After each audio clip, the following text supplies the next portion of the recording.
So remember, before you think about getting behind the wheel with your cell phone, the new law makes texting and driving a first offense here in Iowa. One of the more popular fundraising activities at tonight's event has been this photo booth.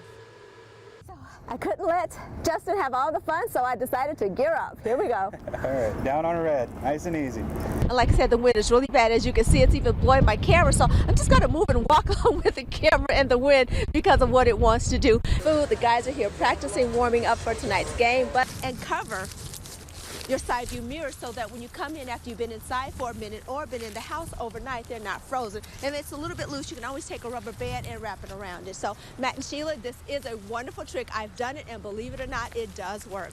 We're about to break the silence and talk about a very uncomfortable subject: human trafficking. He confessed to police and testified on the stand to strangling his wife. She threw the phone at me, and that's when I went and reached. But Rogelio Morales pleaded not guilty to first-degree murder charges. It was right here along Iowa Street where Rogelio Morales said he stopped the car just to have a conversation with his wife. But instead, it was right here where she took her last breath.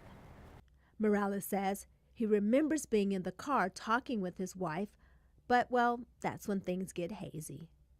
I reached over for her neck, and I blacked out. Do you recall touching her flesh? No, I do not. And what could you see of her injuries? She wasn't moving. Was she breathing? I didn't check.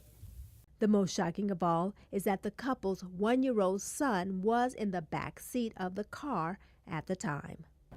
I honestly would say that he is the most selfish person I have ever met in my life.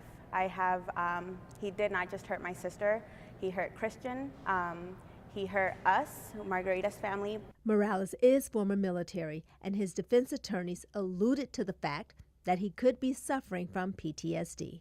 They argued for involuntary manslaughter. But prosecutors for the state say this is murder, plain and simple. We did want first degree, but we were just as happy with second degree.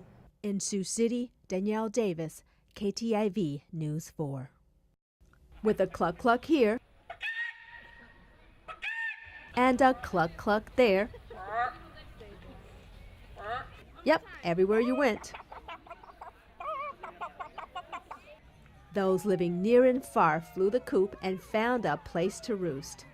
The Wayne Chicken Show with the ever-popular chicken clucking contest.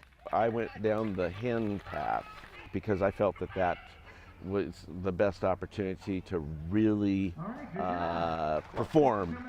And so that's where it is. That's where the artistry is in this. Past chicken champions say you have to work to get your cluck just right. Others say they just wing it. First of all, I don't screech. If you screech, you lose. So contestant after contestant,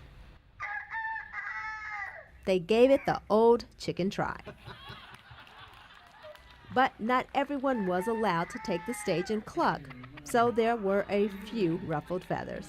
Ever been told you have chicken legs? Well, here, those cluckers are admired. One of the celebrated games here at Chicken Days is how far can you chuck a chicken? Well, I think I can chuck one pretty far.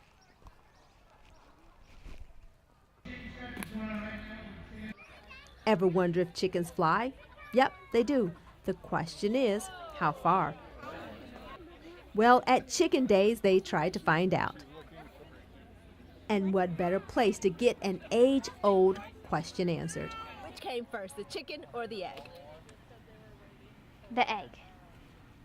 You sure about that? Yes. Why? Because the chicken came from the egg. Scientifically, the egg would come first, but religiously, the chicken would probably come first. So, there you have it. Question answered. In Wayne, Nebraska, Danielle Davis, KTIV News 4.